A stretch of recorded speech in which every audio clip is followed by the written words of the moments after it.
chapelle a bien évidemment par la suite été perdu. Et 150 ans après le premier séjour de Molière à Pézenas, en 1803, alors que nous étions à l'époque où Napoléon venait d'être nommé, entre guillemets, consul à vie, premier consul à vie, alors que siégeait au tribunat des Picénois, puisqu'il y avait Henri de Carrion-Lizas, qui était président du tribunat, François Curé, qui présentait un an plus tard la motion pour que Napoléon, qui était donc premier consul, devienne empereur.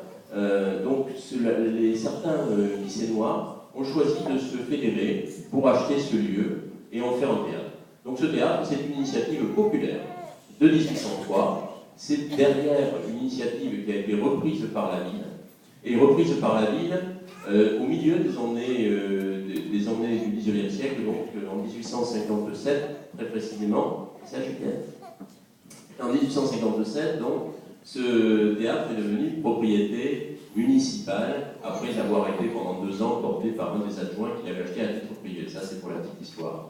1857, le théâtre nécessitait quelques travaux de restauration. Il ne fut entrepris que beaucoup plus tard.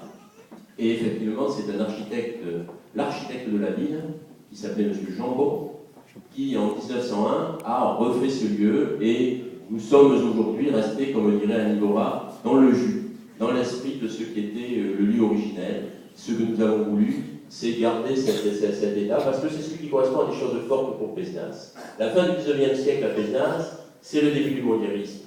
C'est la période où effectivement on avait un groupe de personnes éclairées, alors que le maire de l'époque s'appelait Louis Montagne, sous la houlette d'Albert Polanès, qui décidait de se grouper pour faire vivre à Pézenas l'image de Molière, et également donc pour avoir une notion de sauvegarde qui s'inscrive au cœur, je dirais, des objectifs principaux de la ville. Et en 1897, donc, cette équipe-là a fait ériger, vous le savez, un monument à Molière qui a été effectivement financé par souscription publique. Et en 1893, des différentes fêtes avaient permis aussi de récolter des fonds pour l'érection de ce monument à Molière. Donc c'est une période, cette fin du XIXe siècle, extrêmement riche.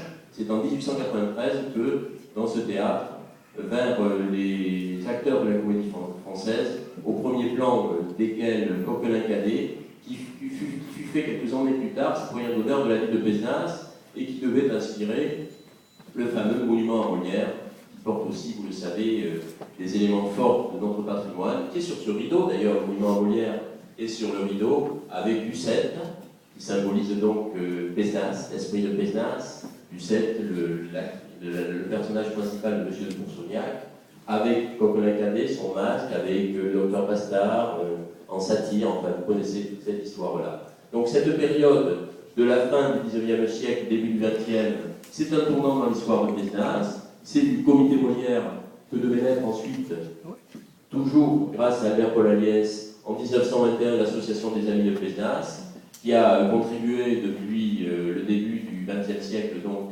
à faire vivre l'image de la ville, à la faire rayonner un peu partout. Et cette association des Amis de Pézenas a été un des éléments qui a permis, en 1947 également, de fêter les 50 ans de l'érection du monument à Molière. C'est là que Marcel Pagnol est venu dans notre ville.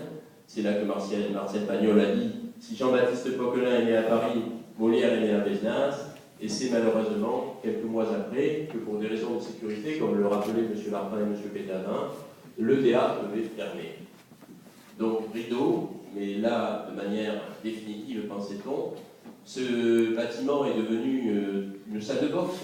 C'est ici que s'est entraîné Hippolyte Annex, qui était une gloire locale. Puis derrière, c'est devenu purement un grenier, une remise, avec des matériaux qui se trouvaient un peu partout. Les sièges avaient disparu, les papiers étaient décollés, les cariatides étaient abîmés, enfin tout était dans un état vraiment déplorable. Effectivement, donc, ce théâtre servait quand même à quelque chose d'utile et de précieux. Il servait à entreposer notre poulain, enfin c'était bien pour la ville certes, mais bien peu de cas pour un lieu aussi prestigieux. Donc les Amis de Pézenas ont été à l'origine de de la restauration de ce théâtre. Et je crois que c'est un groupe de bénévoles qui était groupé dans le cadre de cette association qui a fait que, effectivement, à la fin des années 80, au début des années 90, on a commencé à faire des petits travaux, ne serait-ce que nettoyer, parce que c'était dans un état vraiment d'abandon total. Et puis de là, effectivement, est venue l'idée de continuer à développer, je dirais, un projet de restauration du théâtre. Et donc, c'est un ancien président des Amis de Péznas qui a été l'adjoint du maire de l'époque, qui s'appelait Jean Servière, qui a porté à bout de bras le premier projet. Et puis, nous avons trouvé, effectivement, en arrivant en 1995, alors que Claude Alberge est venu m'aider dans le cadre de la Maison du Tourisme et de la Culture de la ville de Péznas, nous avons trouvé un dossier sur le théâtre. Bon, encore fallait-il financer. C'est bien d'avoir un dossier, c'est bien d'avoir des projets, il fallait avoir les moyens de nos ambitions, et si nous avons pu derrière continuer à travailler, c'est grâce à la communauté d'agglomération Hérault-Méditerranée. Et nous avons effectivement, avec Gilles Détor, en 2003, voulu fédérer, unir nos communautés de communes. Il y avait d'un côté la communauté de communes du Pays d'Agde, de l'autre la communauté de communes du Pays de Péznas.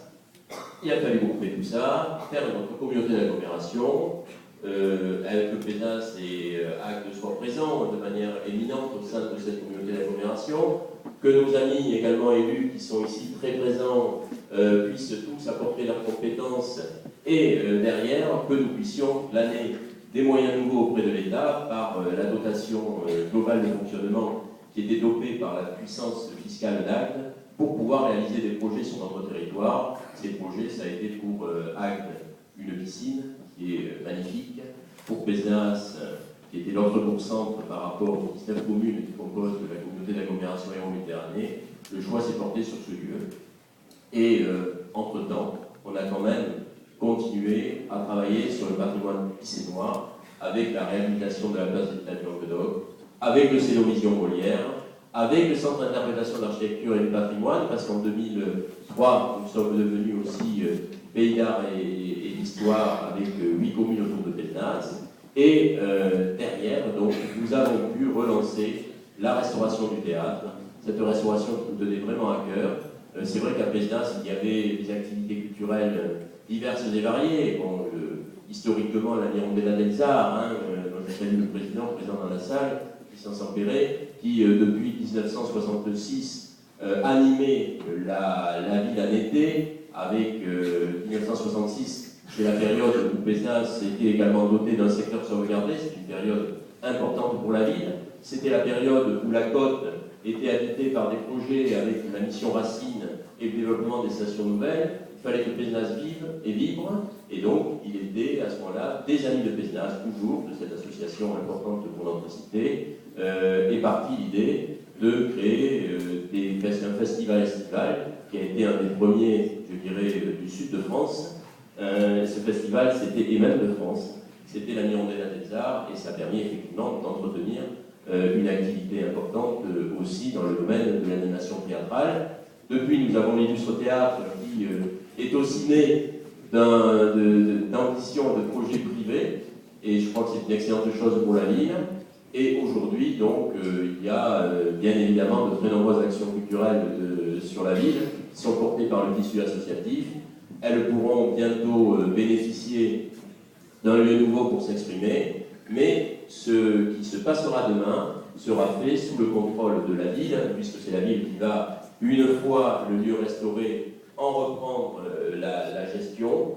Et effectivement, donc, nous allons travailler au niveau de la ville à écrire de manière plus précise les axes stratégiques de développement culturel qui nous intéressent, pour permettre à ce lieu de travailler avec les associations locales, avec la Fondation Molière que nous avons créée récemment, dont le président est Maurice Mourdeau-Montagne, ambassadeur de France à Berlin, et le secrétaire général est Paul Agnès, le petit-fils du fondateur des Amis de Péznas, pour, avec aussi donc l'ensemble des personnes qui souhaiteront s'impliquer dans un projet de vie artistique et culturelle.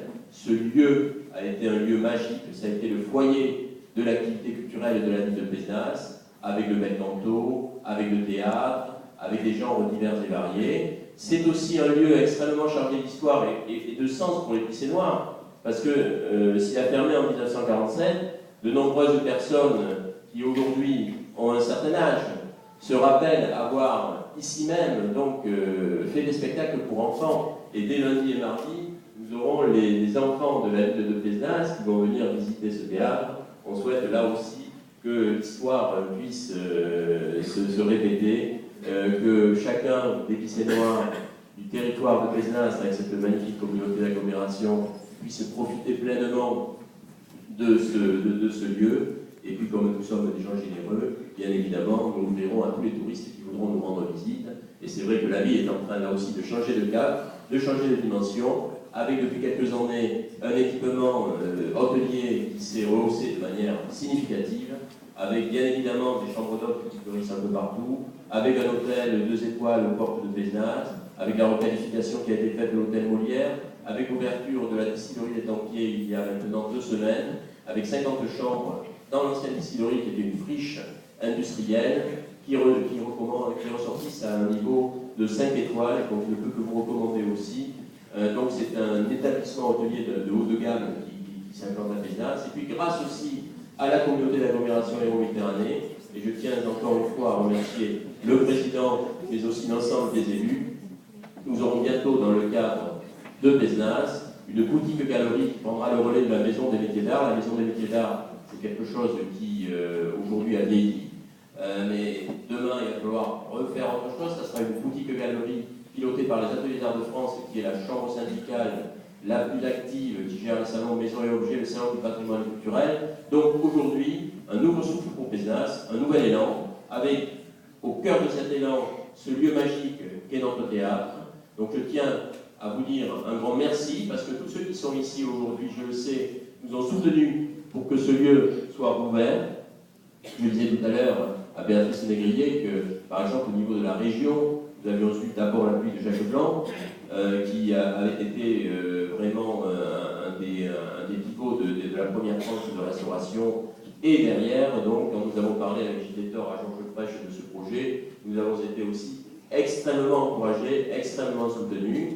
Pierre Giraud parlera aujourd'hui du département. Nous avons réellement, par rapport à ce dossier plus avancé, parce qu'on a été aidé par les collectivités territoriales, parce qu'on a été aidé par les élus de la ville de Pézenas, et les anciennes adjointes à la culture sont présentes dans la ville, que ce soit Mireille Delfaux, que ce soit Marie Ivorade, je tiens à les remercier, parce qu'elles ont conduit ce projet après Edith Favre, et donc la balle étant maintenant dans le camp de Christiane Pénarroutia pour le faire tourner toujours avec notre soutien et notre regard, mais c'est grâce à vous toutes et tous que nous pouvons aujourd'hui nous retrouver dans un théâtre rénové et restauré.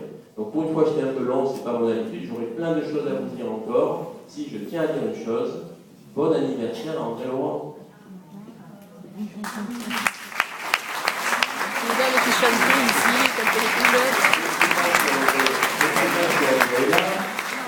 Mais André, qui est la sœur de Francis Oran, de Pampille, et la sœur de Francine Oran, elle a grandi ici, donc il y a Marie-Vonne, sa nièce, qui est là aussi, Marie-Vonne Brillard, que je salue. Mais je pense que pour elle, cette ouverture aujourd'hui, elle a quelque chose de particulier. Comme pour tous les Picénois, on devait avoir une Josette Molinier avec nous quand elle parlait des poules, quand elle était aux poules, là, le poulailler, ce qu'on appelle aujourd'hui le paradis, c'est-à-dire la partie que malheureusement nous avons dû condamner par rapport au spectacle, mais c'était quelque chose d'essentiel. Moi j'ai des souvenirs de ma mère en me racontant ce qu'était ce théâtre, c'était vraiment quelque chose de très très fort. Et je sais qu'André Oran, elle a grandi ici, ses parents étaient les concierges du théâtre, et c'est un peu aussi, comme Serge, l'âme de ce lieu. Donc je tiens aujourd'hui, au nom de nous tous, à lui souhaiter un excellent anniversaire, et j'espère que nous aurons l'occasion de fêter Nathalie Laurent, qui a été effectivement la gardienne de ce lieu magique. Voilà. Donc, que vous dire d'autre, j'aurais tellement à vous dire. Je cède la parole à Pierre Giraud en vous remerciant.